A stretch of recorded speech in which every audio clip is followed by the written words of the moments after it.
Hey, what is going on, guys? Welcome back to another weekend market watch. Today is Saturday, March 1st. We are out of February. I don't know where you guys live, but where I live, February is the coldest month of the year, so I'm very glad to be out of that. So let's go ahead and get straight into it. So first I want to talk about release schedule. So we just got OTS 28, which, between you and me, not a good OTS. I'm not happy with the contents of it. There's some cards that I'm happy that got rarity upgrades, but there's a lot of cards that I do just question. We can go over that later, but I want to talk about what you can expect in the next coming months. So up first, we're gonna have Maze of the Master in 2 weeks. This will release on March 13th.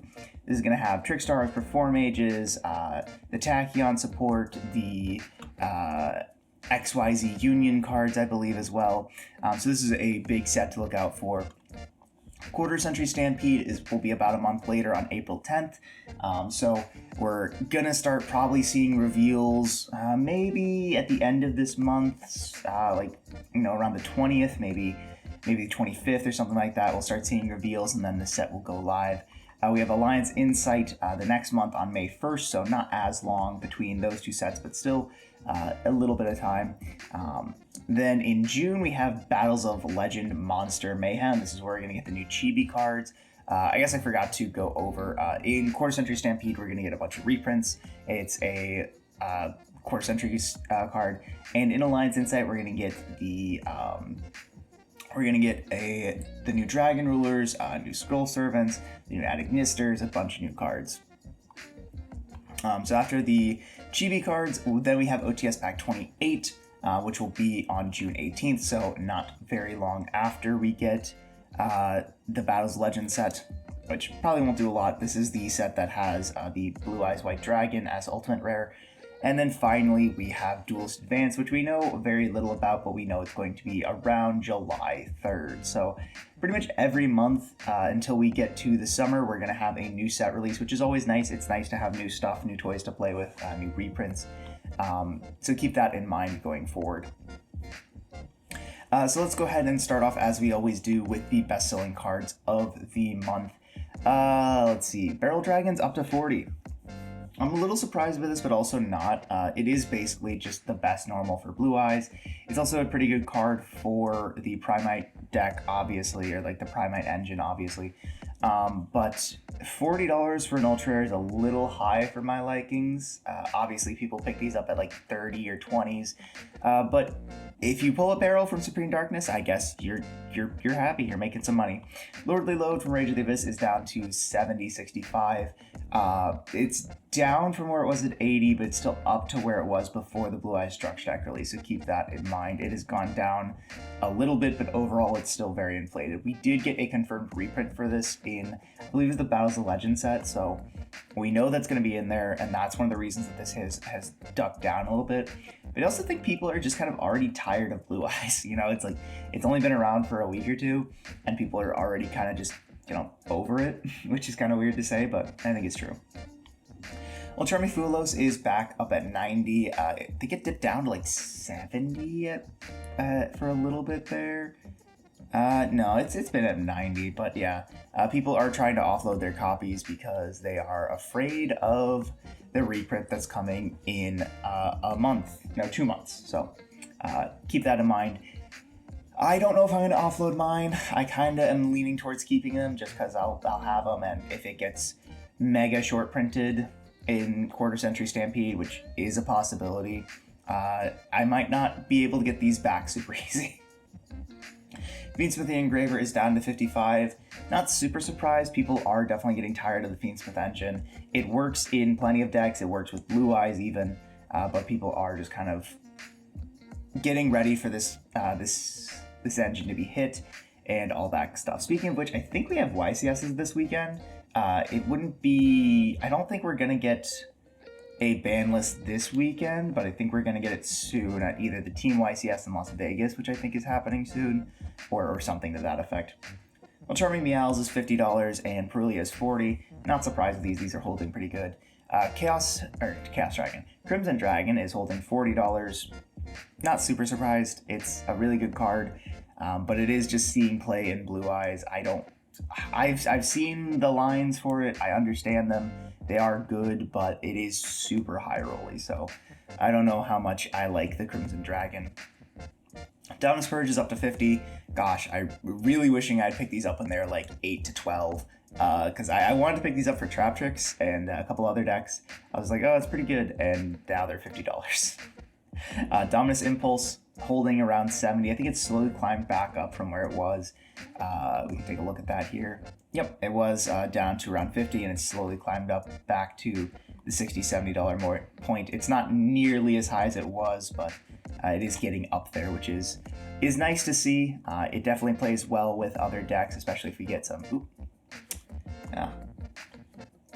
There we go. It definitely plays well with some other decks, but it needs the right deck in the right format. Fire King Ulcanix, I'm surprised is holding 20. It hasn't done anything since it topped the YCS, and I'm surprised it's holding and gone up, continuing to go up, I should say. Mouse Right Rabbit is holding 45. Yeah, or not 45, 35. Yeah, I can see that. Malice is getting new support in Alliance Insight. I think it does make sense that this card is holding value. I think Malice will overtake Ryziel after the new support drops, especially if Fiendsmith gets hit at all. So I think it's not unlikely. What else do we have? Bystial Lubellion's 20. Not surprised. About the same price it was a while ago. Deception of Simple Spoils is 30. Elza of the White Force is actually up to 30. I think this was down to like 20 at one point. Yeah, it was down to like 25. It's gone. It's shot back up to 30. I think that's because of Master Duel. The White Forest cards released in Master Duel. People have been playing around with them, so people probably want to pick them up now that they are in TCG. Or now that they're in Master Duel, if they want to play it in TCG, they're picking them up. Let's see. Other than that, most things just say the same. Muddletronus has actually continued to rise. It's gone from $2, it shot to $4, now it's up to $5, $6, $7, $8, almost $9. So very good card. Look through your Legacy of Destruction bulk. You might have a couple of these lying around. You might be able to move them for some nice change. Second page here. God, there's so much to go over. Elza Azani of the White Force is down to 15. Not surprising, you'd only actually need one. It's nice to have multiples, but you really only need one for the deck. Malice Underground is down below $30. I think that makes sense. I don't think you'd play less than 3, but it's a card that you could cut down on if you wanted. It's just consistency. Mitsurugi Ritual is down to 13. I'm actually surprised this is down so low. I played against a couple different Ryziel matchups. I've played Ryziel Pure, played against Fiendsmith, and I've played against Mitsurugi. Mitsurugi was really the hardest one for me to deal with. Maybe it was just the deck I'm playing, maybe it's just, lack of knowledge with the cards, but the Mitsurugi deck seemed a lot more powerful than the Pure Ryziel or the Fiendsmith Ryziel variant. What else do we have?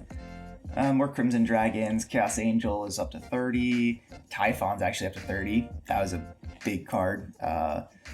Blackout Laughs is still at 30. 7th Ascension is 40. Considering we're getting closer and closer to 7th Tachyon, which is going to be great for Ryziel.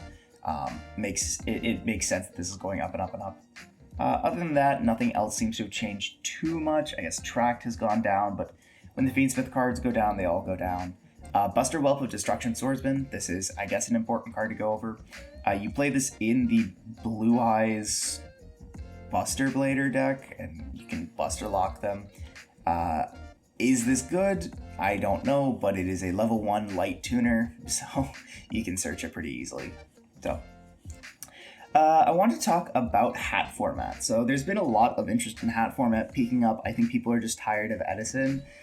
Maybe not like tired of Edison, but they're starting to explore more formats. So I wanted to talk about hat format. Artifact Ignition is one of the only cards for the hat deck, the hand artifact Trap Tricks deck, that has not gotten reprinted in a while. We got Artifact Morultak, we got Artifact Sanctum, we have the hands and the Trap Tricks, all from the Trap Trick structure deck. The only other cards that you're really looking at are the extra deck pieces, and of course Soul Charge. But For the actual hat core, Ignition is the only one in the artifact line that hasn't gotten reprinted. So you're looking only at about $2 for the secret rare, 3 to 4 for the ultra rares from Primal Origin and the Mega Pack. But this is a pretty good pickup if you want to play hat format. It is a very good card, so keep that in mind. I want to look at some decks. So Boojins, the entire deck is really cheap. There's actually a guide the TCG Player put out talking about all of the Boojin cards, like how you build the deck, and they're not too expensive. You can see Yamato's only $1, Mikazuchi's $1, Arasuda's $1. I think pretty much every single one of the Xyz monsters. Let's go ahead and do this A to Z. Pretty much all of the Xyz monsters are fairly cheap or have cheap printings. You can see Centipede, Crane, Hare. I guess Hare is actually up to... Oh, no, it's pretty cheap. That's just high listings. They're all very cheap, which is nice. When you get to the extra deck monsters, you can see, obviously, there's some high rarity cards, but Kagetsuchi is about $3. Susanoo has a very cheap copy. Tsukiyomi has cheap copies. So you're not looking at too much money to pick up a Boojin deck, which I know people love Boojins. I also wanted to look at Infernity. Infernity has been an expensive card for the Xyz formats, or expensive deck for the Xyz formats for a while, mostly because Archfiend just hasn't had a reprint, but with the Quarter Century Bonanza reprint, you can pick up Archfiends for 25 cents, you can pick up Barriers for $1, you'll need one for hat format. Doom Dragon is actually an expensive card, but you don't even play Synchros in the hat format version. You could play a Synchro Infernity list, but most decks are going for Xyz summons. Launch Air, you're looking at about $2, but I think you only need the one. Breaks, we didn't look at earlier, but they're cheap. Necromancers are cheap. So Infernity is another cheap deck, so if you're looking to get into hat format, Infernity is a great combo deck. Boojin's a great control deck. Hat is obviously the deck to beat, so that's always fun. Lastly here, I want to look at Sylvans. I really don't like Sylvans, half because I've been losing to Zach with them in Prague like crazy, but the other half is just, I don't love the play style of the deck. It reminds me a lot of Tearlaments, which some people like, but I don't. Regardless, Ulse, you can see, is pennies from Maze the Master. Cherub Sprout, which I think you only need one of, is pennies. What else do we have? Sylvan Charity, you can get some for pretty cheap. Pennsylvania, same thing, about 50 cents to $1 per copy. Sylvan Hermitry, you're going to need to pay a little bit more. It looks like $4 to $6, depending on which printing you're going for. So Hermitry, unfortunately, isn't super cheap. That's a card that needs a reprint. Como Shrumo is cheap. I don't think you play too many of that. Sylvan Princess Sprout is about $2. Sage Koya you can get for cheap. You're not looking at too many expensive cards if you want to play the Sylvan deck. Lastly here, just some staple cards that I think are important to go over. Heartland Draco is a card that hasn't had a lot of reprints, and it is a card that you definitely play in the in a lot of decks. It is a good rank 4. While you control a face-up spell card, this card can't be targeted for attack. Once returned detached and Xyz material, this card can attack directly. Other monsters you control can't attack. That's fine. It's 2k attack. It can end game very easily.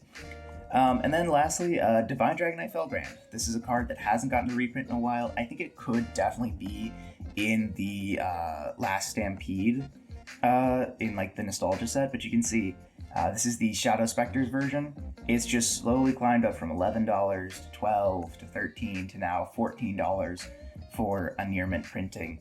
And there's not many listings, only 15 listings here, and 22 listings for the Mega Pack, and even there's actually a lot of Ultimate Rare printings. So definitely a good card, definitely a really important card. You can play this in Rulers, like Mythic Rulers. You can play this in Dark Worlds. You can play it in a lot of decks.